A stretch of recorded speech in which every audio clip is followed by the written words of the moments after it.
Rabbil alamin. Wassalatu wassalamu ala asrafil anbiya wal mursalin wa ala alihi wa sahbihi ajma'in. Asyhadu an la ilaha illallah wahdahu la syarikalah wa asyhadu anna Muhammadan abduhu wa rasuluh la nabiyya ba'da amma ba'd. Bersyukur kita kepada Allah Subhanahu wa taala yang mana Allah Subhanahu wa taala telah mencurahkan rahmat dan hidayahnya sehingga kita dapat berkumpul untuk melanjutkan kajian kitab kuning ini. Kemudian salawat dan salam tak lupa pula kita hadiahkan untuk sang revolusinya alam, yakninya Nabi besar kita Nabi Muhammad sallallahu alaihi wasallam dengan mengucapkan Allahumma shalli ala sayyidina Muhammad wa ala ali sayyidina Muhammad. Mudah-mudahan kita diakui sebagai umatnya di yaumil kelak nantinya. Amin amin ya rabbal alamin. Yang sama-sama kita hormati Al-Ustadz dari Ferdian LC Al-Hafiz, alhamdulillah telah hadir bersama kita.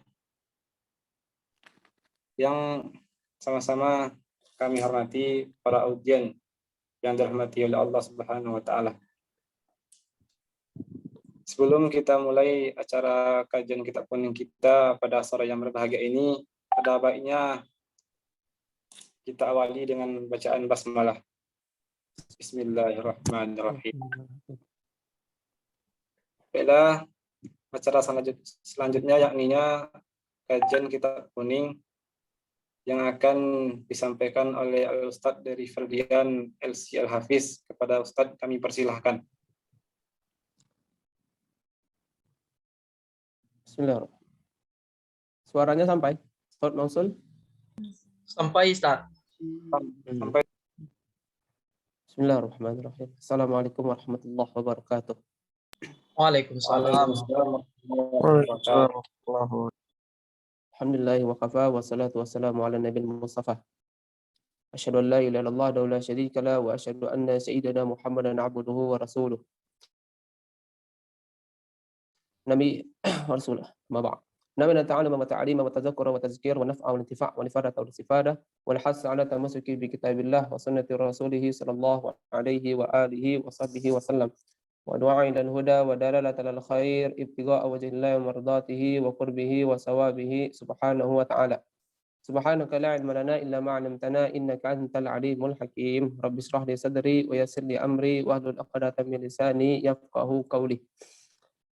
Yang pertama yang fakir muliakan yaitu seluruh panitia daripada forum kajian dan diskusi kita, kemudian yang fakir muliakan al-mut'in wal tabi'at beserta ikhwan fillah, al-akhwat fillah seluruhnya yang berkesempatan untuk ikut dalam forum kita yang insya Allah ini merupakan kajian kita yang terakhir insya Allah. Karena kita akan mudah-mudahan kataballahu lana husnul khatimah insyaallah.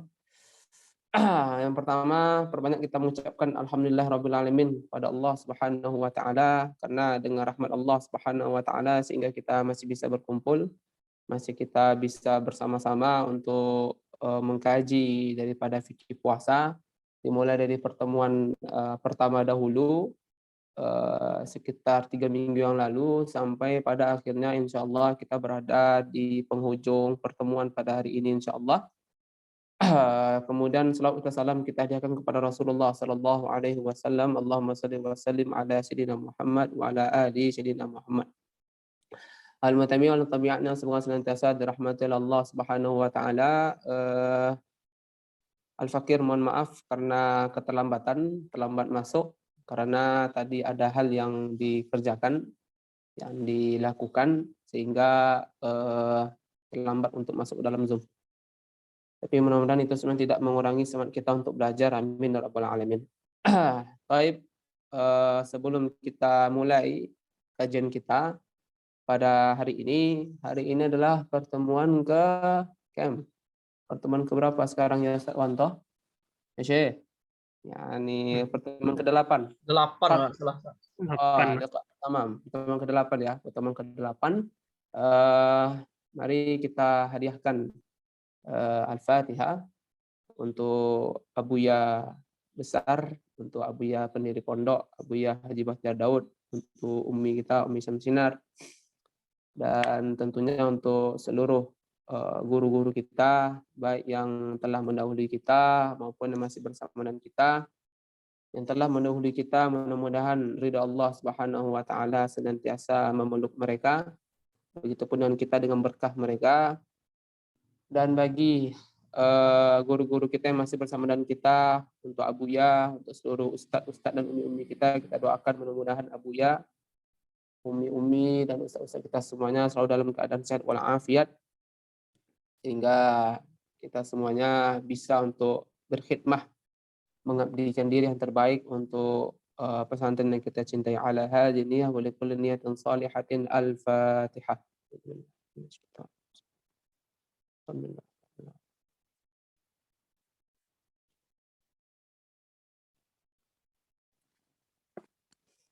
Baik, langsung kita mulai pembahasan kita, insya Allah. Pembahasan kita untuk hari ini akan kita bahas mengenai hak puasa pada wanita yang hamil dan wanita yang sedang menyusui. Kemudian kita akan membahas tentang hak puasa pada orang yang sakit dan pada orang yang melakukan safar, 2. Kemudian yang ketiga kita akan membahas tentang i'tikaf. Yang pertama kita mulai. Qala al-musannif rahimallah wa nafa'ana Allah bi'ulumihi wa bi'ulumi masyayikhina fid dharain amin. Qala al-musannif, berkata musannif di dalam matan, wal hamilu wal murdi'u idza khafata ala anfusihima aftarata. Wanita yang hamil dan wanita yang menyusui. Hamil itu maknanya adalah wanita yang hamil. Urdi' artinya adalah wanita yang sedang menyusui. Kenapa hamil tidak dipakai tamarbutah padahal dia perempuan? Murdi', kenapa tidak dikatakan murdi'ah dipakai tamarbutah? Sebagaimana sudah kita jelaskan, karena hamil hanya bagi perempuan dan yang menyusui hanya bagi perempuan, dan tidak ada dikatakan hamil itu tak pakai tamarbutah itu untuk laki-laki. Kemudian hamilah untuk perempuan, murdi' untuk laki-laki, murdi'ah untuk perempuan, itu tidak ada. Itu tidak ada. Tapi karena yang hamil itu hanya khusus untuk perempuan dan menyusuinya dan juga khusus untuk perempuan, maka tak pakai tamarbutah. Wanita yang hamil dan wanita yang menyusui, iza khafata, kalau seandainya mereka berdua itu khawatir, khawatir mereka terhadap siapa? Ala anfusihima, terhadap diri mereka, ada kekhawatiran juga terhadap diri mereka, aftarata, maka boleh bagi mereka untuk tidak berpuasa, untuk berbuka, wa alaihimal qadha, dan kewajiban mereka berdua, wanita yang menyusui dan wanita yang hamil, adalah mengqadha puasa. Wa in khafata ala auladihima, kalau seandainya mereka itu ada kekhawatiran terhadap ala auladihima, terhadap anaknya. Untuk wanita yang hamil tentu khawatirnya terhadap janin. Untuk wanita yang menyusui maka tentu khawatirnya kepada radhi', kepada bayi yang sedang disusui. Kalau seandainya ada kekhawatiran terhadap mereka, aftarata, maka mereka berdua, yaitu wanita yang hamil dan wanita yang menyusui, itu boleh berbuka, boleh tidak berpuasa. Wa alaihimal qada'u wal kaffarah, dan 2 kewajiban mereka, yaitu mengqadha puasa yang mereka tinggalkan. Yang kedua adalah kafarat. Kafarat di sini maksudnya adalah fidyah. Fidyah maksud di sini adalah dalam bentuk memberikan makanan. An kulli yaumin mud. Setiap 1 hari yang ditinggalkan itu, maka keluarkan makanan seumpama 1 mud, yaitu 1 kilo kurang 1/4 kira-kira. Daripada ma yujzi'u fil fitrah, daripada makanan yang memadai di dalam zakat fitrah, yaitu al-qut al-ghalib fil balad, yaitu makanan pokok yang dominan di negara, maka kita keluarkan beras. Wa huwa ritlun wa sulusun bil iraqi, dan takaran itu adalah 1 ritel 1/3 bil iraqi. Baik, mari kita baca di sini sebelum kita bahas di itu bunyi daripada matannya. Sebelum kita masuk pembahasan dari syarahnya, mari kita bahas ini dahulu secara perinciannya. Al-mutabi'in wal mutabi'an, yang semoga senantiasa dirahmati Allah Subhanahu wa taala. Pembagiannya ada 2. Pembagiannya ada 2. Di sini kita sampaikan di sini. Yaitu apa? Al-hamil wal murdi', wanita yang hamil dan wanita yang menyusui, itu 2 pembagian. Yang pertama adalah mereka berdua, yaitu wanita yang hamil dan wanita yang menyusui. Yang pertama, kalau seandainya mereka itu memiliki kekhawatiran untuk janinnya atau untuk bayi yang sedang disusui. Ada kekhawatiran kalau seandainya saya puasa, saya puasa. Perempuan itu puasa, yaitu wanita yang hamil atau wanita yang menyusui itu hamil, dia ada kekhawatiran saya. Kalau seandainya saya puasa, saya nanti janinnya bermasalah misalnya. Kalau saya berpuasa misalnya wanita yang sedang menyusui, maka sedikit ASI yang akan dikeluarkan misalnya. Ada kekhawatiran sehingga itu akan memberikan dampak kepada anak, kepada janin maksudnya, atau kepada bayi yang disusui. Maka apa? Maka yang pertama, model yang pertama ini kewajibannya dua, yaitu mengqadha, mengganti puasa hari yang dia tinggalkan. Yang kedua adalah wajib dia itu untuk membayar fidyah dalam bentuk makanan, 1 hari keluarkan seumpama satu mud. Yang kedua adalah kalau seandainya mereka berdua wanita, yaitu al-hamil wal murdi' itu hanya mengkhawatirkan terhadap dirinya saja. Dia tidak ada kekhawatiran terhadap anaknya, tapi dan kekhawatiran terhadap dirinya. Mungkin dari segi fisik daripada si wanita yang hamil maupun dari wanita yang menyusui. Dia memiliki kekhawatiran terhadap dirinya saja. Maka yang kedua ini kewajibannya adalah hanya mengqadha faqat. Hanya mengqadha puasa yang ditinggalkan dan tidak diwajibkan fidyah. Tamam. Yang pertama tadi, kenapa yang pertama diwajibkan 2? Dan kenapa yang pertama hanya diwajibkan 1? Yang pertama kenapa diwajibkan 2? Yaitu wanita yang hamil dan wanita yang menyusui itu, kalau seandainya dia itu memiliki kekhawatiran terhadap anaknya, itu diwajibkan 2. Li'anna alladhi sayantafi' isnan. Karena yang akan mendapatkan manfaat itu ada 2. Yang pertama adalah ibunya, yaitu wanita yang hamil atau wanita yang menyusui, dan juga anaknya. Maka oleh karena itu, karena 2 di sini wajib al-isnan li'anna alladhi sayantafi al-um dan juga walad. Yaitu al-hamil atau murdi', walad yaitu anak yang dalam janin atau anak yang sedang menyusui. Tamam. Adapun yang kedua, kalau seandainya dia hanya mengkhawatirkan dirinya, maka dia hanya membayar qadha dalam bentuk qadha saja, mengqadha puasa yang dia tinggalkan. Jadi seumpama kalau seandainya misalnya si fulanah ini dia itu hamil atau dia itu menyusui, kemudian dia itu memiliki kekhawatiran untuk anaknya juga, seperti akan berdampak kepada anak yang disusui atau misalnya juga akan berdampak kepada janin, maka qadha puasa dia. Berapa hari dia misalnya? Contoh misalnya 7 hari dia tak puasa. 7 hari qadha. 7 hari qadha. Ditambah mengeluarkan makanan 7 amdad, 7 amdad, 7 mud. Karena 1 hari 1 mud. Tamam. Adapun kalau saya hanya mengqadha sebanyak 7 hari misalnya. Al-mutabi'in wal mutabi'at yang semoga senantiasa dirahmati oleh Allah Subhanahu wa taala. Kemudian itu yang dimaksud oleh si musannif dalam pembahasan ini. Baik. Mari kita baca syarahnya bersama-sama. Qala al-musannifu rahimahullah wal hamilu wal murdi'u in khafata ala anfusihima. Dan orang wanita yang hamil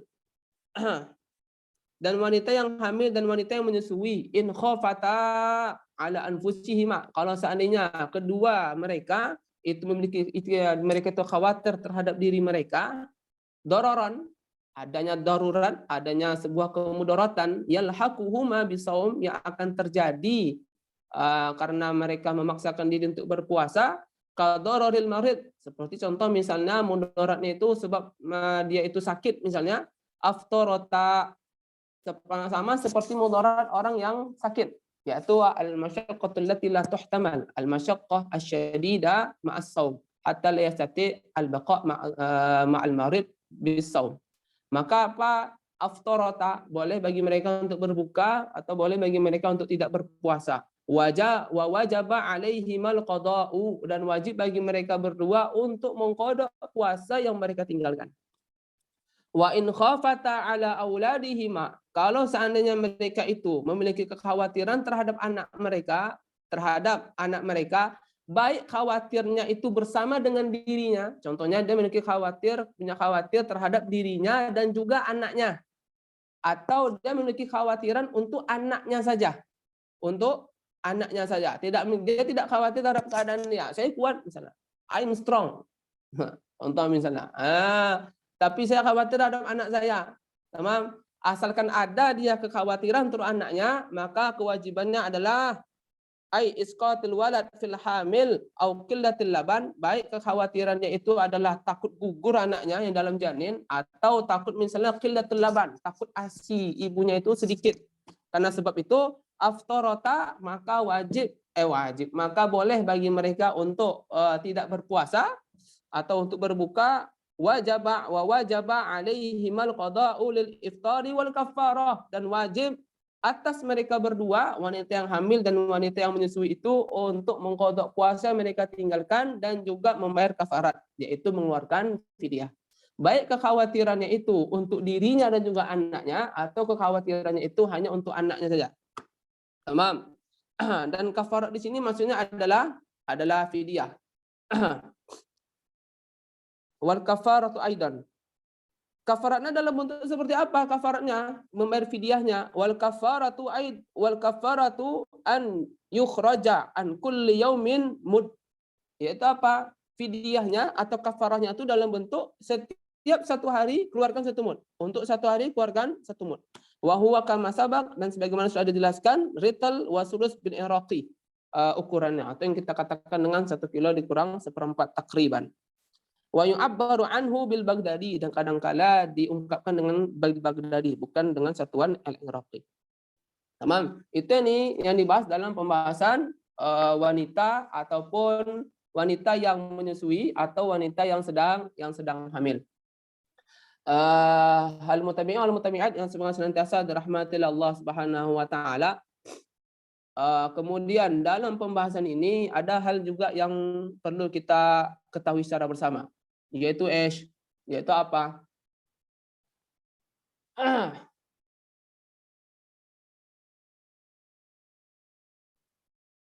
Kalau seandainya iza kana alaihi al-qada, kalau seandainya seseorang itu memiliki hutang puasa, yaitu dia mesti mengqada puasa dia, kemudian la yaqdihi, kemudian dia tidak mengqadanya hatta dakhal Ramadan tsani, hatta dakhal Ramadan qadim, sampai datang Ramadan selanjutnya. Ramadan yang lalu dia ada hutang. Misalnya dia itu memiliki hutang puasa 3 hari. Memiliki hutang puasa 3 hari. Kemudian yata'attal. Nah, tak mau digantinya Syawal, Dzulqa'dah, Dzulhijjah, Muharram, Safar, Rabiul Awal, tak mau digantinya. Sampailah pada akhirnya masuk Ramadan. Maka sampai di sini dia memiliki hutang puasa pada Ramadan tahun lalu. Sedangkan Ramadan tahun ini udah masuk, belum sempat lagi dibayarnya, udah masuk Ramadan yang kedua. Maka kewajibannya kita katakan apa yang kita katakan? Maka wajib bagi dia nanti setelah selesai Ramadan kedua ini untuk mengqadha puasa yang 3 hari yang ditinggalkan di Ramadan yang tahun lalu. Wajib bagi dia untuk mengqadha puasa 3 hari yang dia tinggalkan di Ramadan tahun lalu. Belum gugur lagi. Belum gugur. Sekalipun dia sudah masuk Ramadan yang kedua sekarang. Tetapi apakah kewajibannya hanya dalam bentuk mengqadha puasa dari Ramadan yang tahun lalu saja? Maka kita katakan di sini la balzat. Tapi ada tambahannya. Apa tambahannya? Yaitu kalau seandainya seseorang dia memiliki hutang puasa, mengqadha puasa, tapi tidak diqadha dia sampai masuk Ramadan tahun depan lagi, maka kita katakan tadi setelah selesai Ramadan itu wajib dia untuk mengqadha puasa yang ditinggalkan di Ramadan tahun lalu itu, ditambah dengan 1 hari itu dia mesti mengeluarkan fidyah 1 hari 1 mud. Untuk 1 hari yang ditinggalkan keluarkan 1 mud.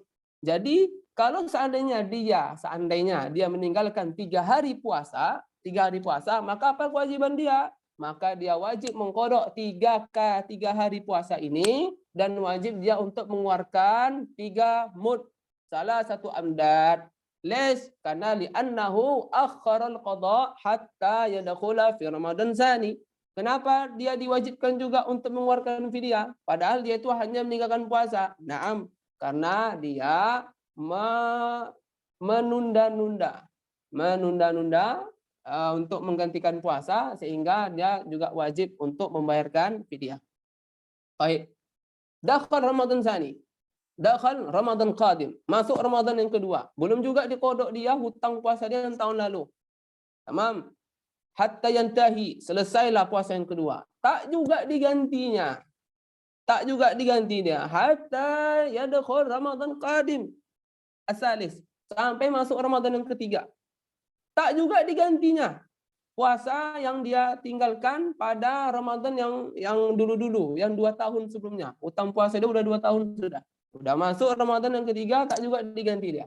Maka apa kewajiban yang kita katakan? Naam, maka kewajibannya adalah satu, wajib bagi dia untuk mengqadha 3 hari yang dia tinggalkan 2 tahun lalu, dan ditambahkan untuk membayarkan 6 mud sittati amdad les, karena 1 hari itu dia mesti membayar 2 mud. 1 hari dia mesti mengeluarkan 2 mud. Les 2 mud, 2 mud. Kenapa 1 hari wajib mengeluarkan 2 mud? Karena sudah 2 tahun dia meninggalkan.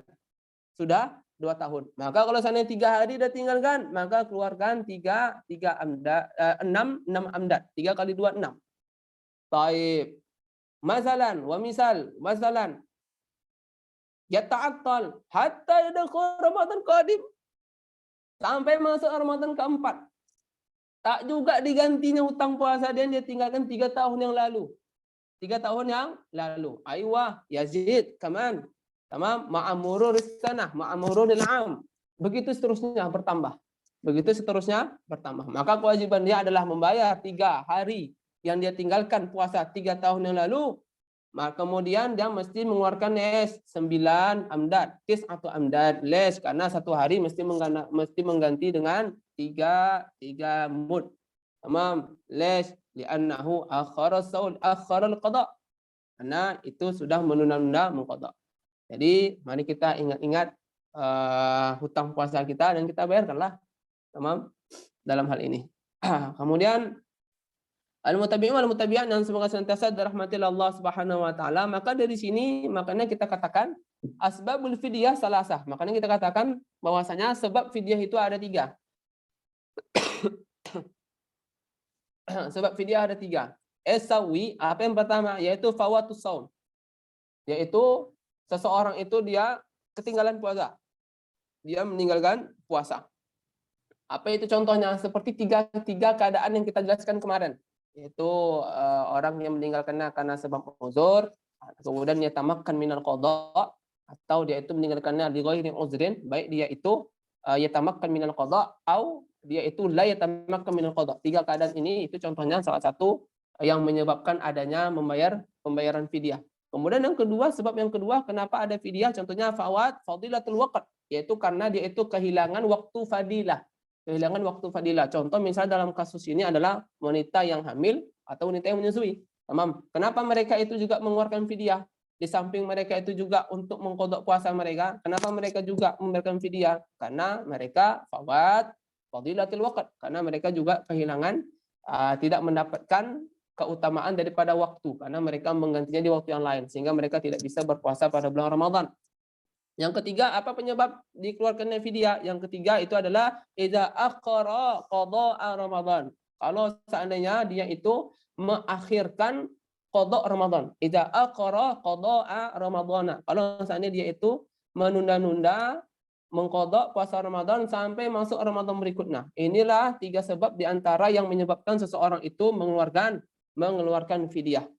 Tamam. Yang ketiga ini, apa dalil bahwasanya orang yang menunda-nunda puasa yata'akhir hatta yadkhul Ramadan tsani, sampai masuk Ramadan kedua, tak juga digantinya hutang puasa yang telah lalu. Maka kita katakan tadi kewajibannya adalah wajib bagi dia untuk mengqadha puasa dan wajib bagi dia untuk mengeluarkan 1 mud setiap 1 hari yang dia tinggalkan. Tamam. Dalilu, dalil, apa yang dalil yang menunjukkan itu? Dalilnya adalah 6 sahabat. Bisa kita cari di kitabnya, yaitu Sittatu minal ashab. Bahwasanya 6 di antara para sahabat itu memberikan fatwa seperti itu, walam yu'lam minhu khalif, dan tidak ada yang menentangnya. Maka ini menjadi ijma' sukuti, sebagaimana kama nata'allam fi usulul fiqh fi fasl ijma'. Sebagaimana dibahas dalam kitab usul fiqh yang akan kita bahas insyaallah, yang akan dibahas oleh antum-antum semuanya oleh kita semuanya dalam pembahasan usul fikih di bab ijma'.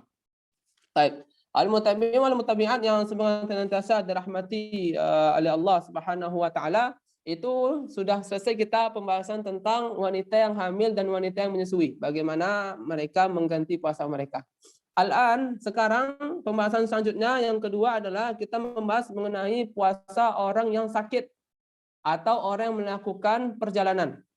Qala al-musannif rahimahullah, kita baca matannya, wal maridu wal musafiru safaran tawilan, dan orang yang sakit, wal musafiru, dan orang yang melakukan safar yang panjang, bukan safar yang qasir, tapi safar yang panjang. Nanti akan kita jelaskan apa ini maksud dengan safar tawil ini.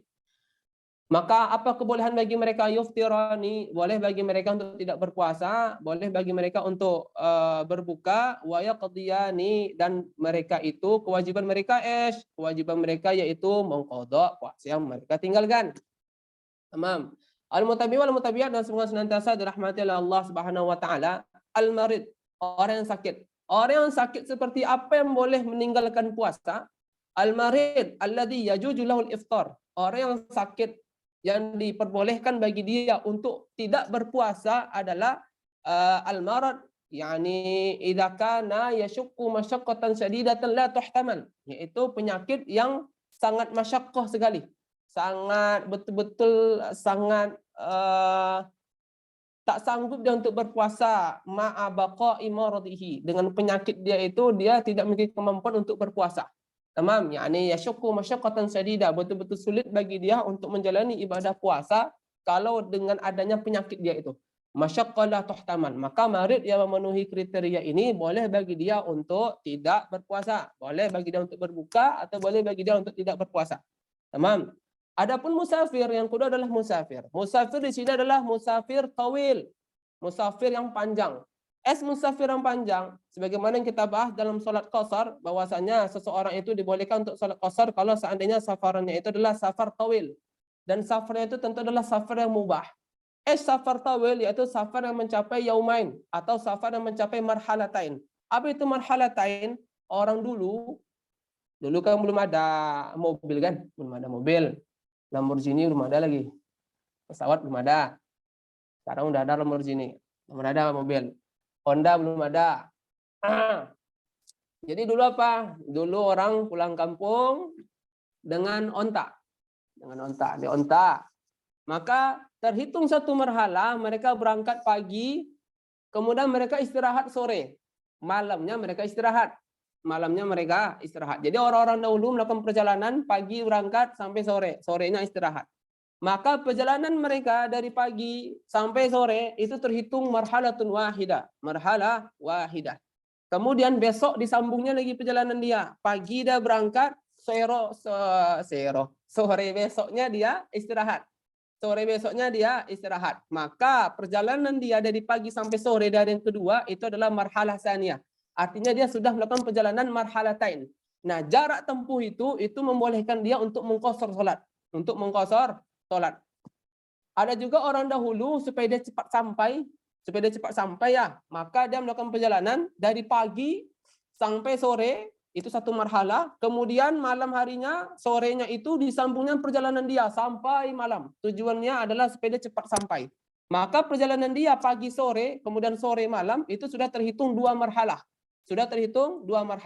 Kemudian dicoba oleh para ulama kita, kira-kira berapa kilometer itu perjalanan marhalatain, maka kira-kira itu adalah kalau tidak salah fakir 83,4 kilometer.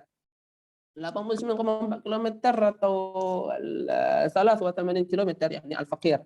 Dhaif zakirah, yakni al-fakir berkarat hafalan fakir. Bisa nanti diakidkan oleh Ustaz Wanto. Ya Syekh, ada PR bagi antum. Tamam, ya Syekh. Yani ain nih, Pak. Tamam. Jadi safar marhalatain, safar yang tawil yang mencapai sekitar 89 km atau 83,4 km ini, silakan nanti kita akidkan bersama. Kalau seandainya perjalanan dia sampai sekiranya segini, maka boleh bagi si musafir untuk tidak berpuasa. Dan boleh bagi dia untuk tidak berpuasa melakukan ibadah puasa. Tamam. Taib. Kemudian di sini ada sebuah pembahasan yang penting. Dua poin yang mesti kita ingat, yang mesti antum catat bersama-sama. Apa dua catatan ini? Dua catatan ini khusus bagi orang yang melakukan safar. Karena di sini akhta'a katsirun minan nas. Karena di sini banyak sekali kita keliru di sini dalam pembahasan ini. hatta al-an, sampai sekarang.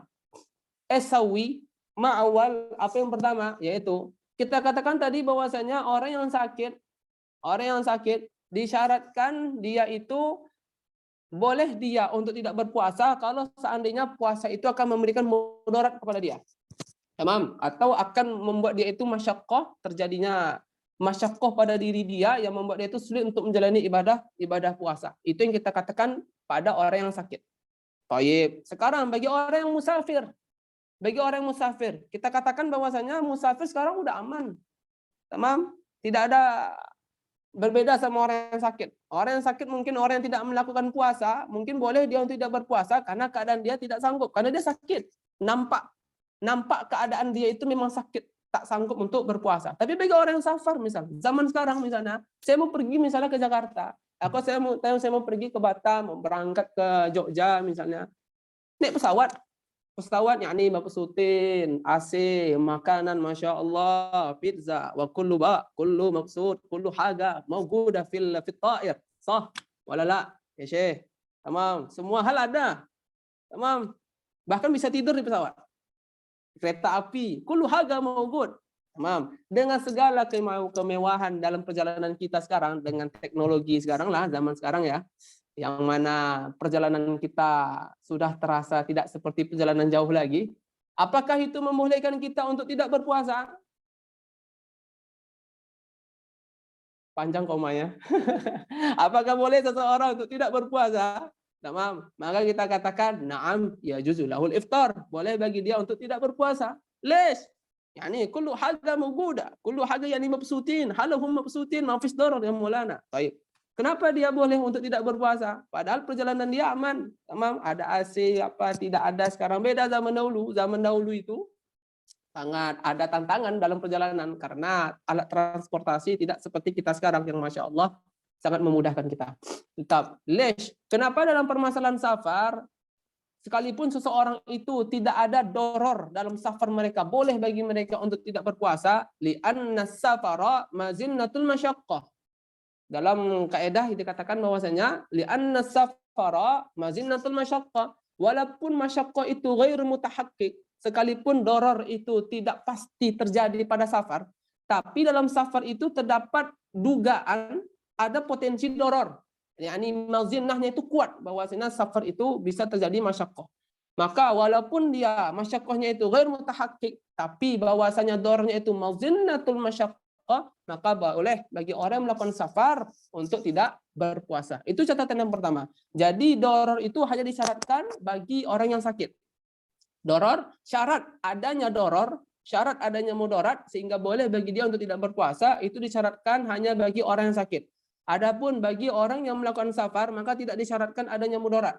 Yang penting syaratnya safarnya itu safar tawil, safarnya itu adalah safar yang mencapai jarak marhalatain, kemudian safarnya itu bersifat mubah. Bersifat mubah, yaitu safar yang tidak bersifat maksiat. Sebagaimana kita pelajari dalam surat Qasar, kalau seandainya safar seseorang itu tidak bersifat mubah dalam artian bukan mubah dalam salah satu daripada hukum taklifi yang 5 ya. Karena sebagaimana kita ketahui kan hukum taklifi ada 5 tuh. Ada wajib, ada sunnah, ada jaiz, ada makruh, ada haram. Jaiz di sini adalah yang selain daripada haram. Selain daripada yang haram. Maka termasuk daripada perjalanan yang wajib, perjalanan yang sunnah, perjalanan yang wakaza ila akhirih. Maka kalau seandainya perjalanan itu bersifat maksiat, contohnya dia safarnya itu tawil, sampai 2 marhalah jaraknya. Tapi tujuan dia untuk mencari khomar di negeri sana. Di negeri khomar. Kemudian dia mau berbuka, dia pakai rukhsah ini. Bapak enggak puasa Pak? Enggak. Saya pakai rukhsah, saya musafir. Bapak mau kemana? Ke sana. Bapak mau ngapa? Mau cari tua misalnya. Tak boleh. Tamam, haram. La yajuzu lahul iftar, haram. Begitupun qasar salat. Dia mau qasar salat dia. Bapak qasar salat Pak? Ya, qasar salat. Tamam, Masya Allah. Jauh perjalanan Bapak? Jauh, sampai 2 marhalatain. Baik, Bapak mau ke mana? Saya mau ke sana. Mau ngapain Bapak? Misalnya saya mau bunuh orang misalnya. Waliyadzubillah min zalik. La yajuzu lahul qasar. Tidak boleh dia mengqasar, wa la yajuzu lahul iftar, dan tidak boleh bagi dia untuk tidak berpuasa, bal wajaba alaihi shaum. Wajib bagi dia untuk berpuasa. Maka syarat orang yang melakukan safar, syaratnya tidak mesti ada mudarat. Tamam. Karena dalam safar itu sudah ada mazinatul masyaqqah. Tamam. Tapi bagi orang yang sakit maka mesti ada mudarat sehingga diperbolehkan bagi dia untuk tidak berpuasa. Adapun bagi musafir maka tidak mesti, tapi yang penting safarnya itu mencapai marhalatain dan safarnya itu mubah. Safarnya itu bersifat mubah. Tamam. Itu yang pertama catatannya. Catatan yang kedua yang penting, alladzi akhta fihi katsirun minna, yang mana kita banyak keliru.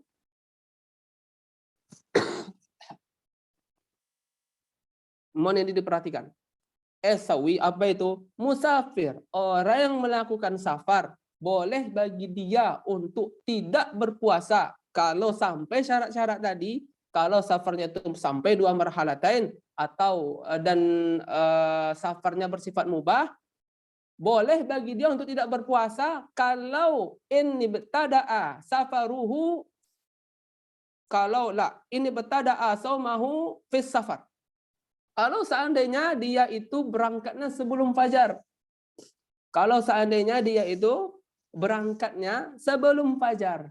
Tapi kalau seandainya safarnya itu baru dimulai sore, contoh sekarang nih, sore sekarang nih. Atau dia berangkat jam 10 pagi.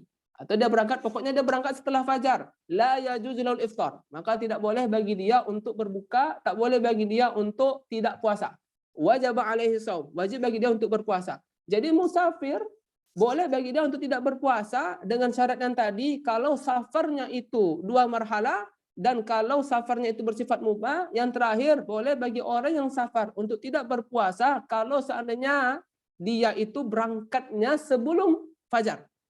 Sebelum fajar. Nah, maka nanti yang enggak mau puasa ketika berangkatlah sebelum subuh. Berangkatlah sebelum subuh. Nah, tapi kalau berangkat sudah subuh enggak. Kalau berangkat sudah subuh, maka wajib bagi dia untuk berpuasa dan tidak boleh dia membatalkan puasa dan tak boleh dia tak puasa. Wajib bagi dia untuk berpuasa. Dan pembahasan ini sebagaimana yang kita bahas dalam salat Jumat.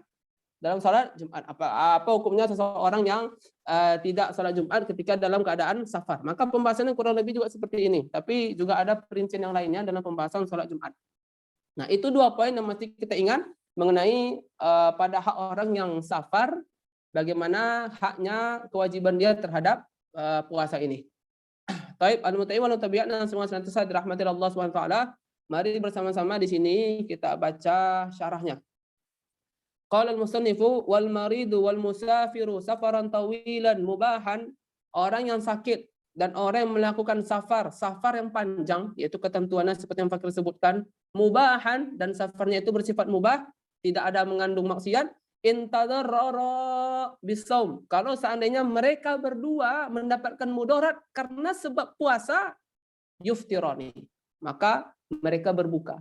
Mari kita tengok apa kata syarah. Intadarrara, seandainya mereka berdua mendapatkan mudarat. Dan dari syarah kita tadi kita sampaikan bahwasanya hanya bagi orang yang sakit saja yang disyaratkan mendapatkan mudarat, boleh bagi dia untuk tidak berpuasa. Adapun orang yang musafir, apakah wajib, apakah mesti syaratnya dia mendapatkan mudarat baru boleh bagi dia untuk tidak berpuasa? Kita katakan tadi tidak disyaratkan. La yustaratu lahu dharar. Tidak disyaratkan bagi musafir mendapatkan mudarat dulu baru boleh dia untuk tidak berpuasa. Tetapi yang penting asalkan sampai safarnya mencapai kriteria seperti yang kita sebutkan, maka boleh bagi tidak berpuasa. Dari mana yang kita dapatkan? Mari kita lihat Hasyiah Imam Al-Bajuri. Apa kata Imam Al-Bajuri? Qauluhu intadarrara bisaumi. Perkataan si musannif yang mengatakan kalau seandainya mereka berdua itu mendapatkan mudarat dengan puasa, fihi, dalamnya annal musafira yajuzu lahul fitr wa illam yatadarrar. Maknanya adalah berarti bagi orang yang musafir boleh bagi dia untuk berbuka seandainya dia itu tidak mendapatkan mudarat, bihi faqaidut tadarrur musallamun fil marid. Maka qaid, yaitu syarat mendapatkan mudarat, musallamun fil marid dunal musafir, itu hanya disyaratkan bagi orang yang sakit, tidak pada orang yang musafir. Tamam. Naam, huwa qaidun fi awwaliyatil fitr kama yu'lam mimma marra. Artinya apa? Di sini Imam Bajuri mengatakan bahwasanya syarat daripada adanya mudarat itu hanya disyaratkan bagi orang yang sakit. Tamam. Artinya apa? Orang yang sakit mesti dia itu dalam keadaan mudarat, dia kalau seandainya dia berpuasa dapat mudarat dia, maka boleh bagi dia untuk tidak berpuasa. Tapi bagi orang yang musafir, tamam. Apakah mesti disyaratkan mudarat dulu baru dia mendapatkan rukhsah untuk tidak berpuasa, tidak disyaratkan. Yang penting mencapai syarat-syarat safarnya seperti yang kita sampaikan tadi, sampai 2 marhalah, kemudian safarnya itu bersifat mubah seperti disampaikan oleh musannif. Baik, intadarrara bisaumi, seandainya dan kita katakan tadi mudarat sini adalah khusus bagi orang yang sakit. Seandainya dia itu mendapatkan mudarat karena sebab puasa, yuftiron, mereka berbuka, boleh mereka untuk tidak berpuasa, wa yaqdiyani, apa kewajiban mereka? Mengqadha puasa saja. Mengqadha puasa. Maka gantilah berapa hari yang ditinggalkan. Tamam. Wal maridu, kemudian ada lagi masalah far'iyah yang dibahas di sini. Masalah far'iyah. Penyakit itu ada dia itu yang bersifat mutbiqan, ada yang dia itu bersifat ghair mutbiqan. Apa itu penyakit mutbiqan? Yaitu penyakit yang mustamir. Penyakit yang dia itu berketerusan. Ada juga penyakit ghair mutbiq, yaitu penyakit yang tidak bersifat berketerusan. Bagaimana itu pembahasannya terhadap mereka? Wal maridu in kana maraduhu mutbiqan, dan orang yang sakit kalau seandainya penyakitnya itu mutbiq, yaitu mustamir, tamam, dawam, berketerusan penyakit dia, maka walil maridi, bagi orang yang sakit yang mana penyakit dia itu bersifat mustamir, maka boleh bagi dia tarkun niyati minal lail, boleh bagi dia untuk tidak berniat, boleh bagi dia untuk meninggalkan niat pada malam hari. Kenapa pembahasan ini kita bahas? Karena sebagaimana kita bahas dalam pembahasan rukun puasa kemarin, bahwasanya in kana fardhan, seandainya puasa itu puasa fardu, maka wajib bagi kita untuk berniat setiap malam, fi kullil lail, setiap malam. Kalau seandainya satu malam kita lupa kita baca niat, maka wajib bagi kita untuk menahan diri sampai buka puasa, dan wajib bagi kita untuk mengqadha hari itu. Tamam. Tapi bagi orang yang penyakitnya itu mutbiq, yang mustamir sifatnya, yang sifatnya itu berketerusan, maka boleh bagi dia untuk meninggalkan niat pada malam harinya. Wa illam yakun mutbiqan, seandainya penyakitnya itu ghair mutbiq, penyakitnya itu tidak bersifat mustamir, tamam, kama law kana yuhammu waqtan duna waqtin, sama seperti orang yang demam.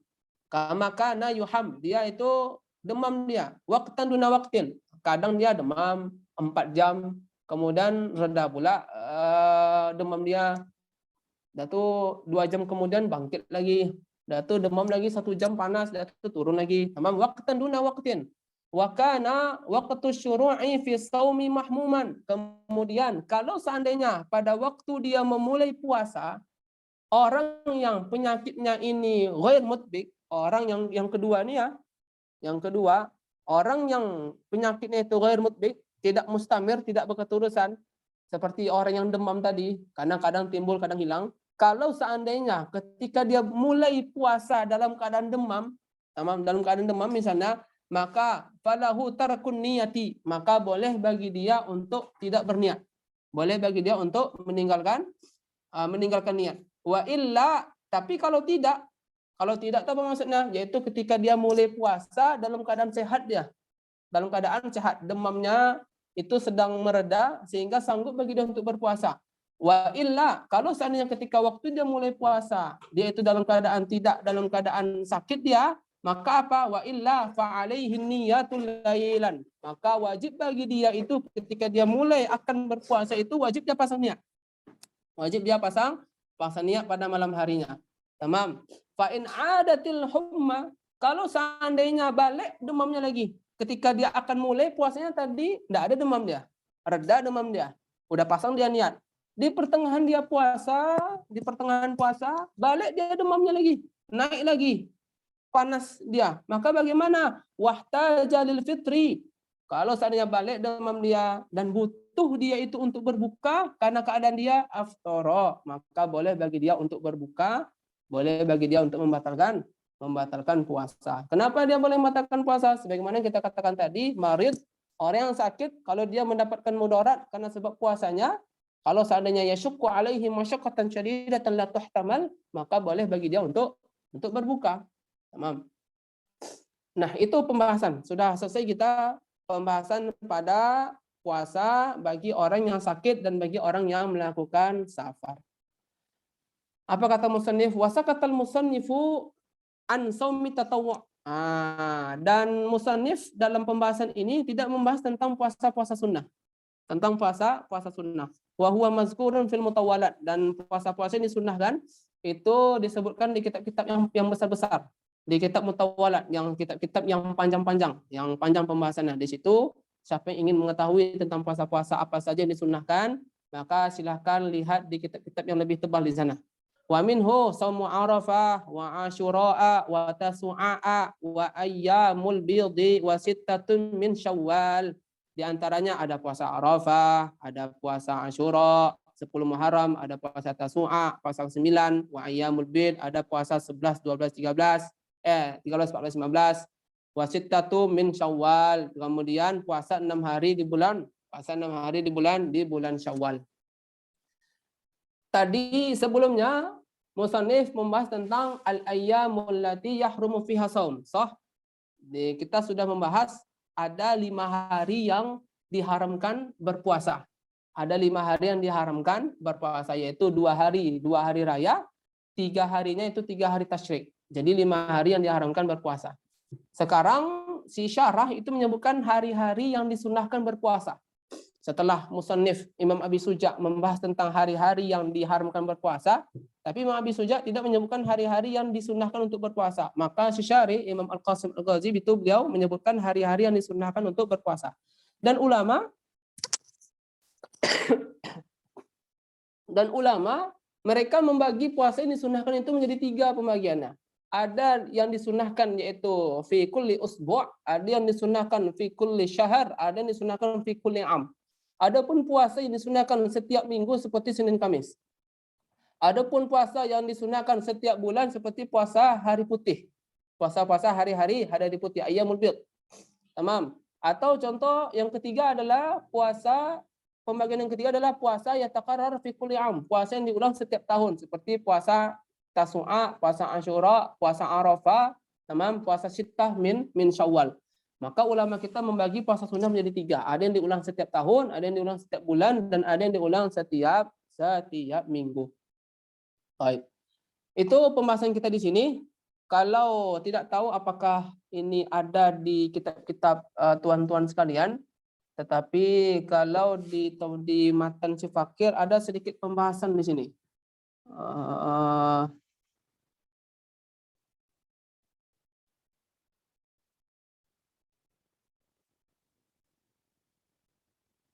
Tamam. Itu puasa yang disunahkan. Jadi puasa yang diharamkan kita tahu ada 5. Puasa yang disunahkan sudah kita sebutkan tadi, ada sunnah yang dikerjakan setiap tahun, ada puasa sunnah setiap minggu, ada puasa sunnah setiap bulan. Sekarang bolehlah mungkin kita membahas tentang hari-hari yang dimakruhkan berpuasa. Karena supaya untuk pelengkap saja, karena musannif membahas hari yang diharamkan berpuasa, kemudian si syarah menyebutkan hari yang disunnahkan berpuasa. Mari kita coba tentang hari yang dimakruhkan berpuasa. Sebagaimana disebutkan fil kutub, bahwasanya di antara hari-hari yang dimakruhkan untuk berpuasa adalah in shoma yaumal jumu'ati ifrodan, au shoma yaumas sab'ati ifrodan, au shoma yaumal ahadi ifrodan. Kalau seandainya dia puasa hari Jumat saja, tidak disambung sehari setelahnya atau sehari sebelumnya, atau dia puasa hari Sabtu, tidak disambungnya sehari sebelumnya atau sehari setelahnya, atau puasa hari Ahad saja, tidak disambung sebelumnya, tidak disambung setelahnya. Maka kalau seandainya berpuasa hari Jumat saja, Sabtu saja, atau Jumat saja, maka ini diantaranya adalah puasanya makruh. Tamam. Dan di antara puasa ini makruh adalah puasa dahar. Puasa yaumud dahar, yaitu puasa sepanjang masa. Kecuali hari-hari yang diharamkan berpuasa. Dan kalau tidak salah fakir bahwasanya Imam Nawawi, beliau puasa dahar. Imam Nawawi puasa dahar. Itu apakah artinya Imam Nawawi itu mengerjakan yang makruh? La, hasya. Bahwasanya Imam Nawawi itu adalah raksasa di mazhab kita. Tentu beliau tidak akan mengerjakan hal yang semacam ini. Tapi maksudnya apa? Puasa dahar itu, kalau tidak salah fakir, beliau meriwayatkan ada 11 pendapat. Ada 11 pendapat. Jadi sebenarnya pembahasannya bukan hanya hukumnya makruh saja, tapi juga ada perinciannya. Sama, yang mana mungkin dari perincian-perincian itu hukumnya tidak hanya terbatas pada makruh saja. Tapi secara gambaran sedikitnya saja di antara hari-hari yang dimakruhkan itu seperti yang kita bahas tadi. Baik. Al-mutabi'in wal mutabi'an yang semoga senantiasa dirahmati oleh Allah Subhanahu wa taala mengenai puasa 6 hari di bulan Syawal yang mana itu disunahkan setiap tahun karena sementara kita masuk bulan Syawal, maka disunnahkan puasa 6 hari Syawal dilaksanakan sehari langsung setelah hari raya. Kalau sekarang hari raya, maka sangat disunahkan puasa 6 hari Syawal langsung dimulai hari raya kedua. Hari raya kedua, dan disunahkan puasa 6 hari Syawal itu dikerjakan mutatabiat, yaitu secara berurutan. Tamam, itu yang afdalnya. Tapi kalau seandainya puasa 6 hari Syawal itu dimulai tidak langsung setelah hari raya, sehari setelah hari raya boleh. Apakah boleh mutafarriqah? Apakah boleh harinya itu tidak berurutan? Misalnya sekarang puasa, besok enggak, besok puasa, besok enggak, sampai selesai 6 hari Syawal, boleh. Tamam. Tapi yang afdalnya seperti yang kita jelaskan tadi. Dalam matan di sini di fakir disebutkan wasaumi fis safari afdal minal fitri. Dan apa kata musannif, dan berpuasa ketika safar, dia musafir nih, cuma dia tetap berpuasa dia, maka itu lebih afdal minal fitri, daripada berbuka illam yatadarrar, seandainya itu dia tidak dalam keadaan mudarat. Artinya apa? Ada orang musafir, dan musafir safar dia itu dalam keadaan VVIP dalam perjalanan dia. Tamam. Pesawat VIP, enggak VIP dong, VVIP, very very S ya Ustaz Hadi. Ini fakir, very important person. Tamam.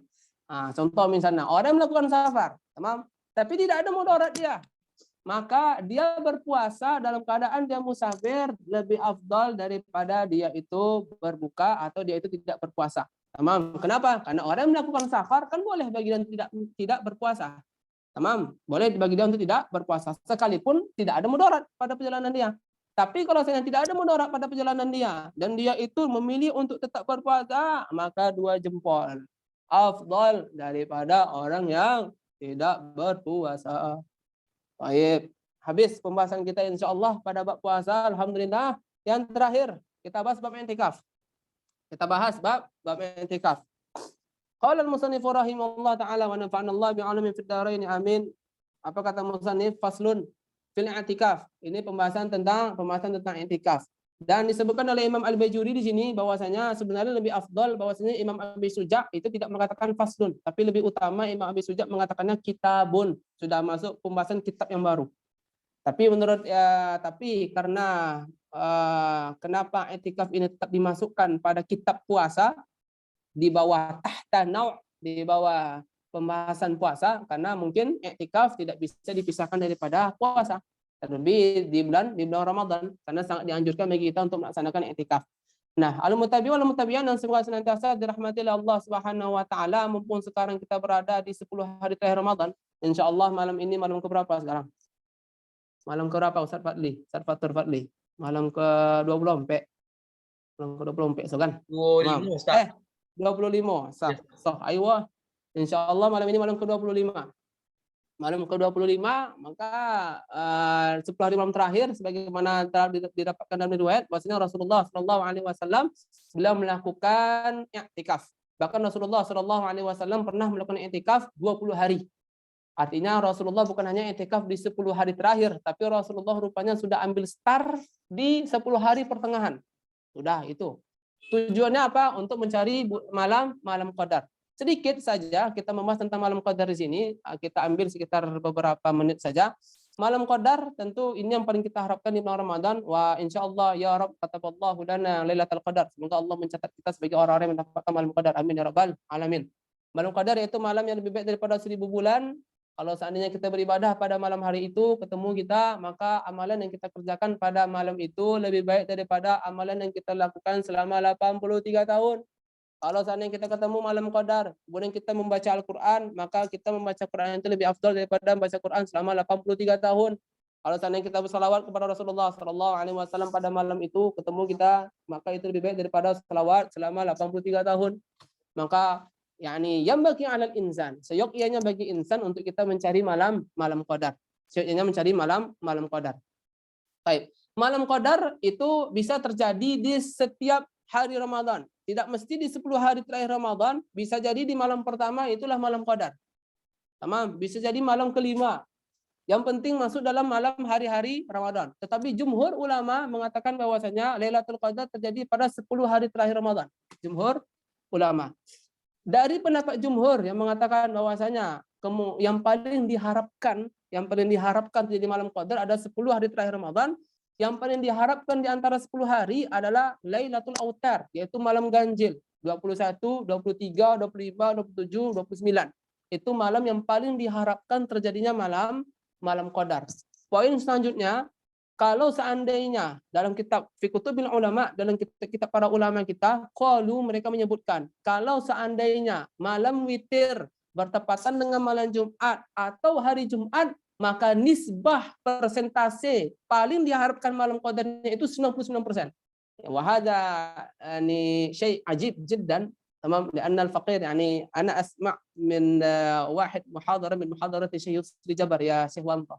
تمام هو قال شيء في محاضرته في أحد محاضرته أن bahwasanya kalau seandainya malam witir bertepatan dengan malam Jumat atau bertepatan dengan hari Jumat malam Jumat, maka nisbah persentasenya diharapkan itu malam qadar 99%. Dan memang dalam kitab-kitab para ulama kita mereka menyebutkan bahwasanya kalau seandainya itu bertepatan dengan malam Jumat malam witir, maka itu paling diharapkan itulah malam qadar. Itu adalah malam qadar. Dan di mazhab Imam Syafi'i, sebagaimana di kitab di syarah ini, Imam Syafi'i berpendapat malam qadar itu terjadi pada malam ke-21 atau malam ke-23. La yataghayyar. Karena apa? Karena hadis yang diriwayatkan daripada khabar di Sahihain, sebagaimana akan kita bahas nanti. Kemudian ada yang mengatakan riwayat daripada Imam Ibnu Abbas bahwasanya malam qadar itu terjadi pada malam ke-27.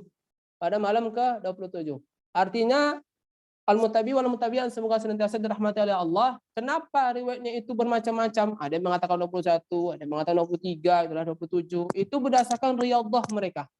Berdasarkan riyadhah mereka, riyadhah batin mereka, dan mereka mendapatkan malam qadar. Untuk mempertemukan riwayat tadi yang mengatakan ada yang mengatakan 21, 23, 25, 27, 29, maka ada ulama yang berpendapat, maka Imam Nawawi mengatakan bahwasanya malam qadar itu ya, untuk mempertemukan riwayat tadi yang banyak tadi, beliau mengatakan bahwasanya malam qadar itu mutanaqqilah. Malam qadar itu berpindah-pindah tiap tahun. Mungkin tahun ini malam ke-27, tahun besok 29, tahun besok 21, tahun besok 23. Tamam. Tapi intinya adalah mudah-mudahan mazhab daripada alumni pondok pesantren adalah mazhab kita seluruh malam Ramadan adalah malam qadar, insyaallah. Tamam. Tak usah kita mencari tahu lagi kapan malam qadar. Nanti kalau malam 27 aja baca Quran kan? Nah, itu tak baca Quran lagi. 21 ya lagi kan? Tamam. Jadi insyaallah bagi kita anggap semua 10 hari Ramadan ini adalah malam qadar. Maka mari bersama-sama kita untuk berpacu. Kata Imam Qayyim Al-Jauziyah, innal khayla, sesungguhnya kuda itu kalau mereka itu berpacu mereka, kalau nampak oleh kuda itu batas finish di depan mata mereka udah nampak pita menjalar tuh, batas finish, makin kencang mereka, makin bertenaga kuda itu untuk berlari. Itu kata Imam Ibnu Jauzi. Maka apa kata Imam Jauzi? Fala yakunil khailu aftana mink. Jangan sampai kuda lebih cerdas daripada engkau. Artinya apa? Kita berada di 10 hari terakhir Ramadan, dan sebentar lagi kita sampai garis finish, jangan kasih kendor. Terus pacu, giat, semakin kuat kita bertenaga untuk menghatamkan malam Ramadan ini dengan berbagai macam ibadah. Jangan sampai di 10 hari terakhir Ramadan ini kita makin lemah, tapi ayo kita lebih bersemangat sama seperti kuda. Kuda kalau nampak garis finish makin bersemangat ya. Maka begitupun kita, mari kita gunakan waktu yang ada dengan berbagai macam ketaatan, membaca Quran, salawat kepada Rasulullah sallallahu alaihi wasallam, kullu anwa'in ibadat, segala macam ibadah. Malam qadar, apakah mesti malam qadar? Kita katakan bahwasanya dulu malam qadar kita dapatkan dari buku-buku misalnya, atau kata orang yang mendapatkan malam qadar itu nampak dia nanti pohon sujud, nampak nanti dia bunga sujud, atau nanti dia merasakan matahari itu cerah, tidak ada yang menutupi matahari, tapi dia tidak merasakan panas. Dalam kitab Fadl Syahr Ramadan wa Zakatul Fitri oleh Imam Al-Muhaddis Al-Allama Al-Fahim Al-Faham Al-Imam Al-Sayyid Al-Gumari, guru daripada Imam Ali Jumu'ah, Beliau berpendapat apakah mesti orang yang mendapatkan malam qadar mesti mendapatkan tanda-tanda tadi? Beliau mengatakan tidak mesti. Tidak mesti orang yang mendapatkan malam qadar dia mendapatkan tanda-tanda tadi. Tapi bisa jadi orang itu mendapatkan tanda tadi sebagai bentuk karomah dari Allah Subhanahu wa taala. Mimpi dia atau nampak ada pohon sujud sama dia atau oleh beliau atau matahari tidak panas, tamam. Dan di antara salah satu contoh salah satu tanda malam qadar disebutkan oleh para ulama kita bahwasanya pada malam hari itu tidak terlalu panas, tidak terlalu dingin, betul-betul adem. Adem, enak suasananya dan tenang. Dan tidak didengarkan sedikit pun gonggongan anjing. Mulai dari terbit terbenam matahari sampai terbit fajar. Tamam, itu diantara salah satu contoh yang disebutkan oleh para ulama kita. Ya intinya adalah kita gunakan saja setiap malam kita untuk menganggap itu adalah malam qadar dan sembari kita mewanti-wanti tanda-tanda daripada malam qadar sebagai bentuk upaya kita untuk mendapatkan malam qadar. Nah, disinilah kemudian karena kita ingin mendapatkan malam qadar, makanya musannif di sini membahas tentang iktikaf. Apa hubungannya iktikaf dengan malam qadar? Karena dengan iktikaf orang itu lebih fokus untuk beribadah. Lebih banyak dia beribadah. Karena ketika dia melakukan iktikaf di 10 hari malam terakhir lebih fokus dia untuk beribadah. Makanya langsung kita bahas tentang bab iktikaf. Qala al-musannif wal i'tikafu sunnatun mustahabbah. Iktikaf itu hukumnya sunnah mustahab. Insyaallah 15 menit lagi. Iktikaf sunnatun mustahabbah. Iktikaf itu sunnah yang dimustahabkan. Walahu syartan dan dia itu memiliki 2 syarat. An-niyatu wa lubsu fil masjid. Kalau dalam matan disebutkan 2 syarat, tapi dalam syara itu ada 4 rukun yang mesti dipenuhi, yaitu niat dan kemudian berdiam diri di dalam masjid, di dalam masjid. Wala yakhruju minal i'tikafi al-manzuri illa li hajatil insan, dan tidak keluar seseorang dari i'tikaf dia yang bernazar kecuali karena sebab hajat. Kalau seandainya ada orang dia itu bernazar untuk i'tikaf, maka dia tidak boleh keluar dari i'tikaf dia kecuali karena hajat. Buang air misalnya, sakit perut misalnya, mau ke kamar mandi, silahkan. Au uzri min haid, atau karena sebab uzur. Contoh misalnya haid. Ketika perempuan dia itu sedang i'tikaf, rupanya dia haid dia. Dia pas pula dia sedang nazar, maka boleh bagi dia untuk tidak i'tikaf karena sebab uzur dia. Atau nifas atau marad la yumkinul maqamu ma'ahu, atau sakit yang tidak mungkin dia itu i'tikaf dengan adanya penyakit dia. Wa yabtulu bil wata', dan batal i'tikaf itu karena sebab jima, karena sebab wata'. Mari kita baca syarahnya di sini. Kita baca sardan saja, kita baca cepat. Karena hari sudah larut. Karena bentar lagi. Nah, itu ada yang mau cari, ada yang mau beli takjil tuh. Jadi kita percepat saja karena ini kita udah mau beli takjil semuanya kan. Faslun fi ahkamil i'tikaf. Ini pembahasan tentang hukum-hukum i'tikaf. Wa huwa lughatan al-iqamah. Tamam, secara bahasa bahwasanya i'tikaf itu dengan makna menetap, iqamah ala syai' min khairin aw syarr, yaitu menetap pada hal yang baik maupun yang buruk. Naam, pada yang buruk pun dikatakan dengan i'tikaf, namanya i'tikaf secara bahasa. Contoh misalnya ketika Sayyidina Musa alaihi salam ketika beliau itu 40 hari khalwat, kemudian beliau meninggalkan Nabi Harun untuk membimbing umat Nabi Musa. Rupanya umat Nabi Musa ini ketika Nabi Musa sedang pergi 40 hari, rupanya umat-umatnya menyembah berhala. Apa kata umatnya? Qalu lan nabraha alaihi akifin. Oi Nabi Harun, hendakkan kami berhenti untuk iktikaf di sini. Apa kata umatnya? Qalu lan nabraha alaihi akifin. Kami akan tetap beriktikaf di sini. Jadi i'tikaf itu bisa untuk yang baik, bisa untuk yang buruk secara bahasa. Wa syar'an, tapi dalam fikih kita syar'a, apa yang maksud i'tikaf? Iqamatun bi masjidin, yaitu menetap di masjid bi sifatin makhsusah, dengan sifat-sifat yang dikhususkan. Wa i'tikafu sunnatun mustahabbah, i'tikaf itu hukumnya sunnah. Tamam? Fi kulli waqtin, i'tikaf itu disunahkan setiap waktu. Jadi bukan hanya di bulan Ramadan saja. Di bulan Ramadan, selain di luar Ramadan, boleh bagi seseorang untuk i'tikaf, boleh. Tamam, masuk dia ke masjid Miftahul Hidayah, salat. Maka dianjurkan dia setiap kali masuk nawaitul i'tikaf, nawaitul i'tikaf, nawaitul i'tikaf, sehingga dia mendapatkan pahala i'tikaf. Apa yang dia lakukan di masjid itu? Muhadarah, munazarah, muzakarah. Dia berniat i'tikaf, maka dia juga mendapatkan pahala i'tikaf. Sunnatun mustahabbah fi kulli waqtin. Wa huwa fil ashril awakhir min ramadhana afdalu minhu fi ghairihi.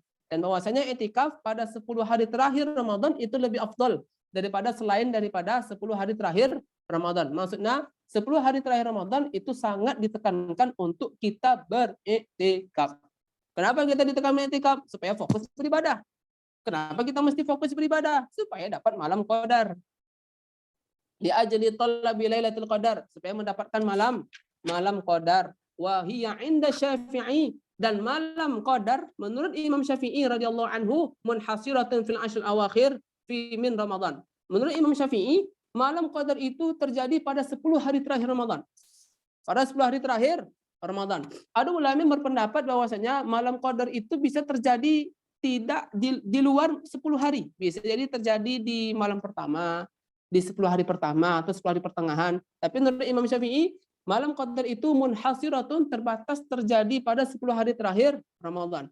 Fakullu lailatin minhu muhtamilatin laha. Maka setiap malam dari 10 hari terakhir itu, malam ke-21, 22, 23, 24, setiap malam selama 10 hari itu muhtamilatin laha. Ada kemungkinan disitulah malam qadar.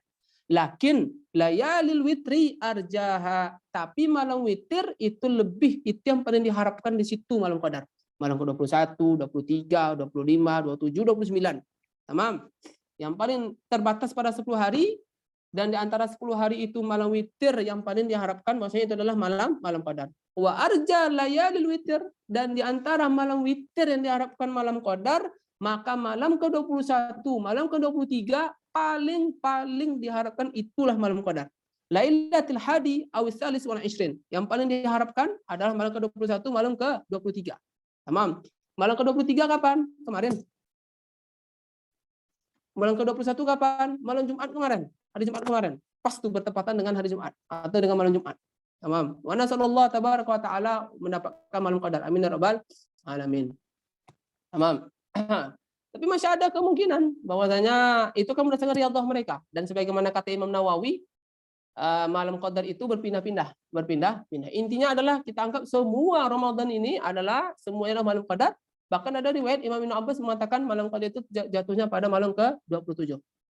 Maka hidupkanlah, mari kita bersama-sama menghidupkan malam-malam itu dengan berbagai macam ibadah. Kita kurangi tidur kita. Kurangi tidur dan memperbanyak bermunajat kepada Allah Subhanahu wa taala. Walahu ainal i'tikafi syartani. I'tikaf itu punya dua syarat. Punya dua syarat. Maksudnya dua rukun. Dua rukun. Dalam pembahasan ini al-mutabi'un tabi'an semasa rahmat Allah Subhanahu wa taala, i'tikaf itu ada 4 rukun. Yang pertama yaitu mu'takif, yaitu orang yang melakukan i'tikaf. Yang kedua adalah mu'takafun fi, yaitu tempat i'tikaf. Tempat i'tikafnya. Kemudian yang ketiga adalah niat. Yang keempat adalah al-lubs, yaitu menetap di dalam masjid. Mu'takif yaitu orang yang melakukan i'tikaf, orang yang melakukan i'tikaf. Orang yang ingin melakukan i'tikaf tentu harus ada orangnya. Ada mu'takafihi, yaitu fil masjid. Maka tidak ada i'tikaf selain daripada luar masjid. Contoh misalnya di madrasah, fil ulumil madrasah, di madrasah misalnya, atau misalnya di arbithah. Arbithah itu semacam misalnya tempat kaji-kaji mereka lah, kaji-kaji semacam surau mungkin di situ. Maka tidak ada, tapi di masjid. Kemudian niat. Yang ketiga adalah syarat daripada i'tikaf itu adalah niat. Maka niatnya apa? Kalau seandainya i'tikafnya itu bersifat wajib ya i'tikafnya. Kapan i'tikaf bersifat wajib? Contoh misalnya kalau dia bersumpah, bernazar dia bahwasanya dia akan i'tikaf. Maka kalau seandainya i'tikafnya adalah i'tikaf bersifat wajib, maka wajib bagi dia untuk berniat fardhiyah. Wajib bagi dia untuk niat fardhiyah ketika i'tikaf. Contoh misalnya nawaitul i'tikaf fardhan lillahi ta'ala. Nawaitul i'tikafa fil masjidi fardhan lillahi ta'ala. Wajib dia untuk mengatakan fardu. Kalau seandainya i'tikafnya itu i'tikaf wajib. Tapi kalau seandainya i'tikafnya itu i'tikaf sunnah, seperti i'tikaf kita di 10 hari malam terakhir Ramadan, selama kita tidak bernazar, maka cukup niat i'tikaf saja. Cukup niat i'tikaf. Nawaitul i'tikafa lillahi ta'ala. Itu sudah cukup. Yang keempat adalah al-lubs. Syarat yang keempat, rukun yang keempat adalah dia menetap di dalam masjid. Kapan kira-kira minimal dia menetap dia di dalamnya, sekira-kira aksar min tumakninah, sedikit lebih daripada tumakninah salat. Tumakninah. Kita katakan tumakninah itu apa dalam bab salat? kita dikatakan tumakninah dalam sholat sekira-kira bacaan subhanallah. Sekira-kira bacaan subhanallah. Berapa detik tuh? Subhanallah. 2 detik kan? Kira-kira 2 detik lah. Maka syarat yang keempat daripada i'tikaf, minimal dia menetap di dalam itu lebih dari 2 detik. Minimal dari 2 detik. Baru bisa dikatakan dia itu beriktikaf. Karena syarat daripada lubs, syarat daripada muddah, syarat daripada menetap di dalamnya, maka aksar min tumaknina. Lebih daripada tumaknina. Tumaknina dalam sholat itu sekira-kira bacaan subhanallah. Maka di atas itulah sedikit. Baru boleh dikatakan dengan mu'takif. Mu'takif, orang yang melakukan i'tikaf, itu syaratnya adalah muslim, Islam, dan dia berakal, wan naqa'u minal mawani', dan dia itu suci daripada halangan-halangan. Islam, maka tidak boleh mu'takif orang yang kafir. Tidak sah i'tikaf orang yang kafir. Yang kedua akal, maka tidak sah i'tikaf orang yang tidak ada akal. Yang ketiga adalah an-naqa' minal mawani'. Contoh misalnya dia tidak haid atau tidak nifas, maka tidak sah i'tikaf wanita yang haid atau wanita yang nifas atau orang yang janabah. Kenapa? Karena wanita yang hamil, astagfirullah, mudah pola dokik buku lah apa ya. Astagfirullah. Karena wanita yang haid itu la yajuzu lahad dukhul, tidak boleh dia masuk ke dalam masjid illa in aminat talwis, kecuali kalau seandainya dia merasa aman daripada mengotori. Tidak boleh dia untuk menetap di sana, lewat pun makruh. Tamam, dalam mazhab kita. Itu mengenai si mu'takif. Baik, mari kita bahas di sini tentang pembahasan i'tikaf di sini. Apa kata musannif? Walil i'tikafi syartan. Orang i'tikaf punya 2 syarat. Ahaduhuma niat. Maka mesti berniat. Tamam. Kalau dia fardu, wajib dia untuk niat fardu i'tikaf. Nawaitul i'tikafa fardhan lillahi ta'ala. Contoh misalnya kalau dia itu i'tikafnya itu bernazar ya. Tapi kalau misalnya i'tikafnya itu sunnah, contoh misalnya masuk ke Masjid Miftahul Hidayah misalnya, atau kita masuk untuk ke masjid-masjid di rumah kita, i'tikaf 10 hari terakhir Ramadan, maka cukup niat i'tikaf saja. Wa yanwi fi i'tikafi manzuri al-fardiyata. Dan dia berniat kalau i'tikafnya itu i'tikaf manzur, nazar, maka dia berniat al-fardiyah. Maka dia jangan tinggalkan fardu. Nawaitul i'tikafa fardhan lillahi ta'ala. Contoh misalnya, kalau seandainya i'tikafnya i'tikaf nazar. Yang kedua wasani, yang kedua adalah dia itu yang pertama tadi ya, jangan lupa niatnya niat fardu atau dia niat nazar. Jangan lupa niat fardu i'tikaf atau niat nazar i'tikaf. Yang kedua adalah al-lubsu fil masjid. Yang kedua adalah menetap dalam masjid. Wala yakfi fil lubsi qadrut tumakninah, dan tidak cukup dikatakan i'tikaf kalau menetapnya hanya sebatas tumakninah, yaitu dia menetap di masjid sekira-kira hanya selama tumakninah, selama seumpama bacaan subhanallah, dan itu tegak dia lagi, belum dikatakan i'tikaf. Bali ziyadah alaihi, tapi mesti ditambah sedikit. Makanya kita katakan syarat yang kedua, menetap dalam masjid itu sekira-kira agak lama dan sedikit daripada tumakninah, sekira-kira ya lebihlah di atas 2 detik. Karena tumakninah itu sekira-kira subhanallah detik aja lah, taruhnya 3 detik bacaan tumakninah, maka tambahlah agak 4 detik, 5 detik. Itu minimal dikatakan i'tikaf. Tapi kan enggak kan mungkin kita untuk mendapatkan malam qadar i'tikaf cuma sebentar itu aja kan. Bal ziyadatu alaih bihaitsu yusamma zalika lubsu uqufan, sehingga bisa dikatakan menetap itu, lubsun itu bisa dikatakan dengan i'tikaf. Kemudian apa lagi syaratnya? Si syarah di sini menambahkan syaratnya. Dalam matan hanya 2, tapi di syarah disebutkan ditambah lagi. Wa syartul mu'takif. Kemudian di syarat sini adalah mu'takif. Adapun syarat mu'takif, syaratnya apa? Islam. Berakal. Islamun wa aqlun wa naqa'un an haidin wa nifasin wa janabah. Islam, berakal, dan dia itu suci dari haid dan nifas dan janabah. Fala yasihu i'tikafu kafirin, maka tidak sah i'tikaf dari orang kafir atau orang yang menjunun atau wanita yang haid atau nifas, wa junub, atau orang yang sedang dalam keadaan junub.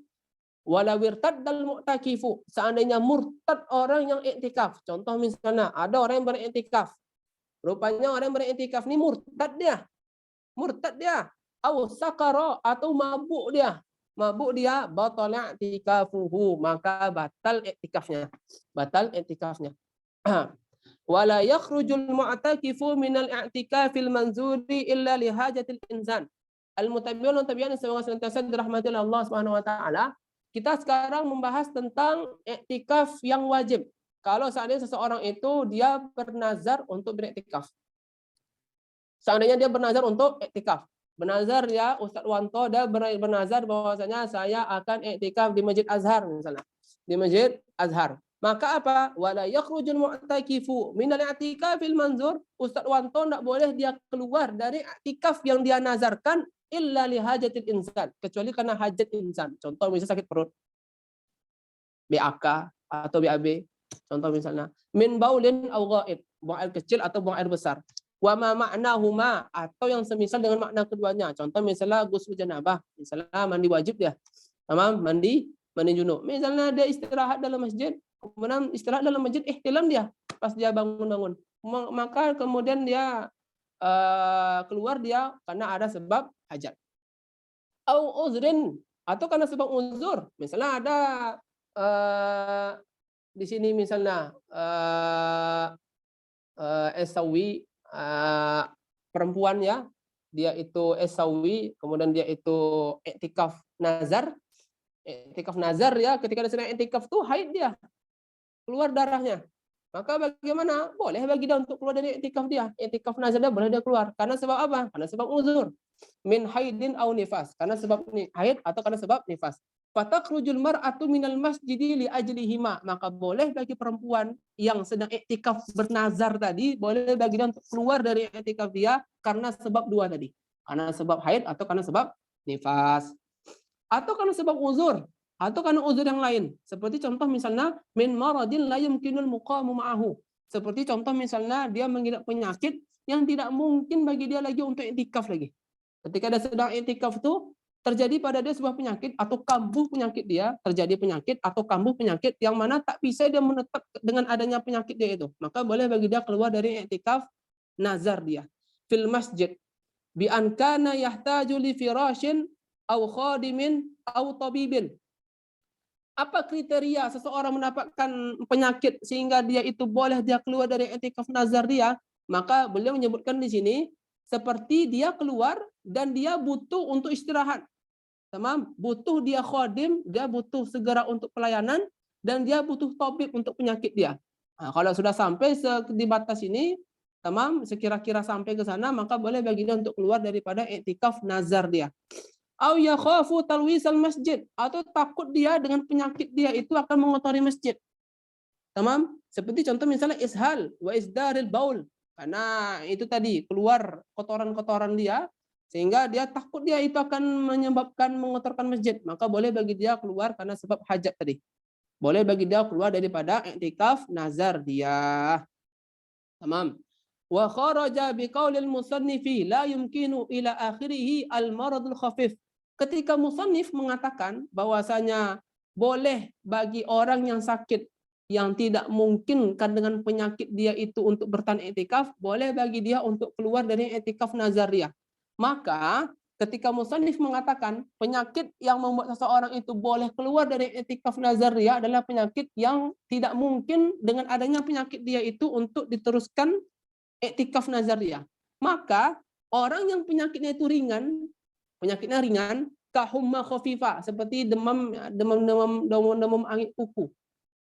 Ya, demam sangit kuku, demam sedikit saja. Fala yajuzul khuruju minal masjid bisababiha. Maka tak boleh dia keluar dari masjid menghentikan i'tikaf nazar dia karena sebab itu tadi. Karena apa? Karena maradnya khafif. Karena penyakitnya penyakit ringan. Tapi kalau penyakitnya itu sudah mencapai batas, tidak mungkin la yumkinul muqamu ma'ahu, tidak mungkin dengan adanya penyakit dia itu untuk meneruskan i'tikaf dia, maka boleh. Wa yabtulul i'tikafu bil wata'.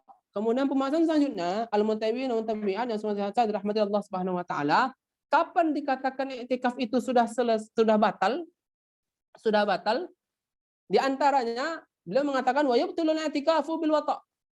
I'tikaf itu batal, i'tikaf itu tadi kita katakan murtad tadi juga membatalkan i'tikaf.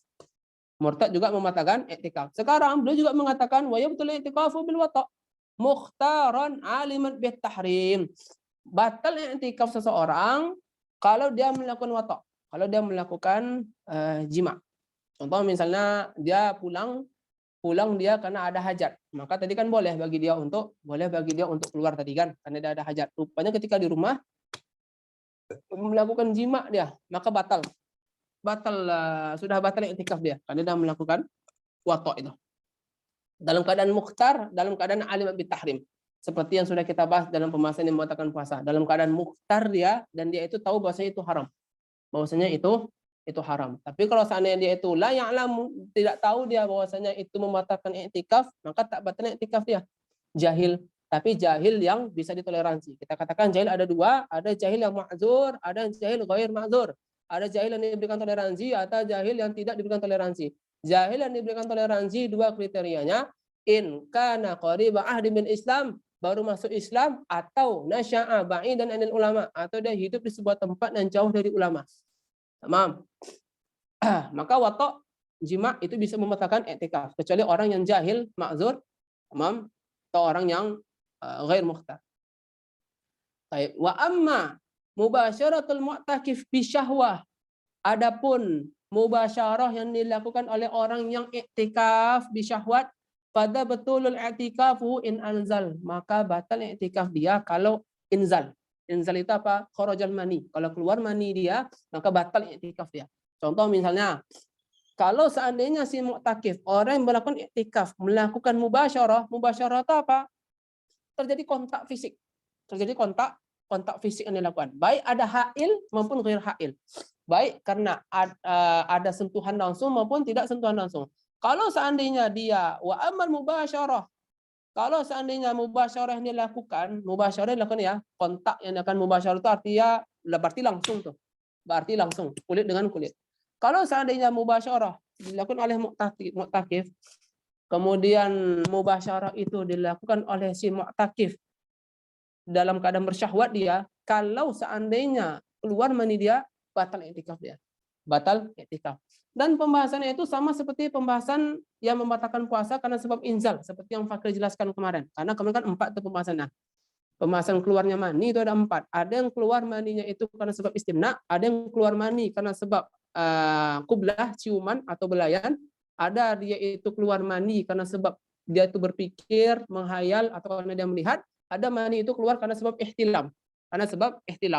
Maka kita katakan apa yang membatalkan puasa, maka itu membatalkan i'tikaf. Apa yang tidak membatalkan puasa, maka tak batal i'tikaf ya. Maka silakan diingat, silakan dimurajaah apa yang Fakir sampaikan kemarin. Pembahasannya tentu tuan-tuan sudah mencatat pembahasan 4 kemarin kan. Bahwasanya bagaimana kalau seandainya ada orang yang keluar maninya dan karena sebab istimna. Nah, itu kemarin kita katakan baik dia itu mubasyarah ataupun ghair mubasyarah, baik hubungan yang halal maupun yang ghair halal, batal puasa dia. Kalau batal puasa berarti batal i'tikaf dia tuh. Yang kedua, kalau seandainya maninya keluar karena sebab lums atau karena sebab ciuman atau karena sebab ada belayan, sentuhan. Kalau seandainya dengan cara mubasyarah, secara langsung kulit dengan kulit, keluar dia, maka batal puasa dia. Tamam. Kalau seandainya ghair mubasyarah, ada penghalang, kain dengan kain, maka tidak batal puasa dia. Maka kalau batal puasa, batal i'tikaf. Yang ketiga, bifikrihi, binazarihi, keluar mani karena sebab dia berpikir dia waliyazubillah atau karena dia melihat. Kita katakan bahwasanya kalau seandainya kebiasaan dia adalah keluar kharajal mani binazarihi wa bifikrihi, maka batal puasa dia. Kalau seandainya lam yakun min adatihi, kalau bukan termasuk daripada adah dia, maka tak batal puasa dia. Yang keempat adalah kharajal mani bihtilam. Kita katakan kalau karena ihtilam mimpi basah, mutlak tidak batal puasa dia. Ingat, apa yang tidak batal puasa maka tak batal i'tikaf, dan kalau batal puasa maka batal i'tikaf. Sampai di sini pembahasan kita. Bisyahwatin fatabatul i'tikafuhu in anzal wa illa fala. Kalau tidak maka tidak batal i'tikaf dia.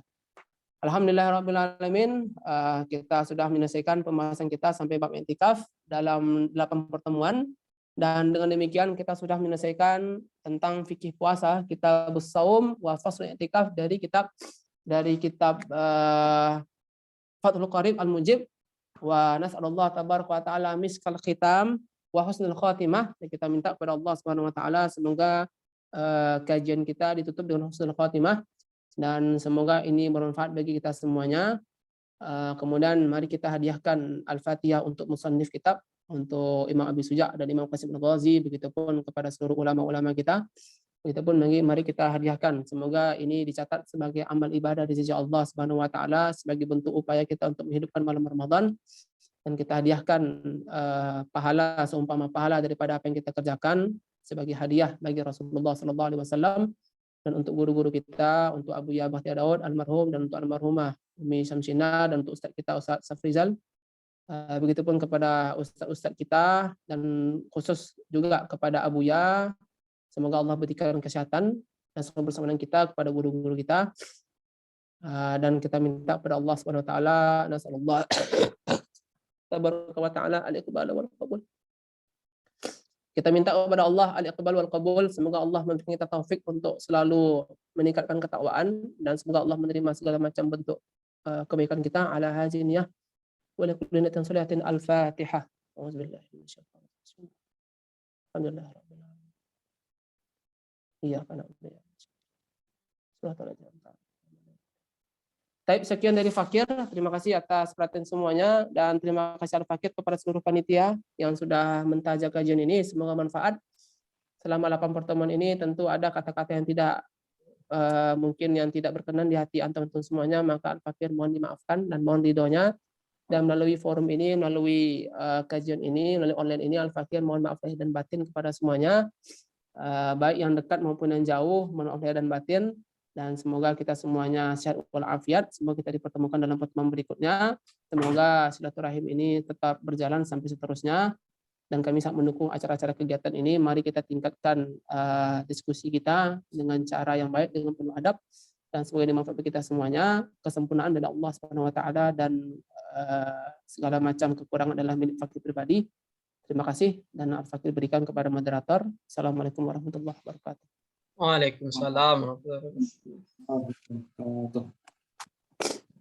Terima kasih kami ucapkan kepada Al-Ustaz dari Ferdian LC Al-Hafiz. Mudah-mudahan apa yang disampaikan Al-Ustaz bermanfaat bagi kita semua dan kita dapat mengamalkannya. Demikianlah acara kita pada sore yang berbahagia ini. Saya selaku moderator mohon maaf apabila terdapat kesalahan kata. Minal aidin wal faizin. Mohon maaf lahir dan batin. Wassalamualaikum warahmatullahi wabarakatuh. Waalaikumsalam. Semuanya Ustaz. Semuanya Ustaz. Mohon maaf lahir batin Ustaz. Ya, sama-sama Ustaz Fatur.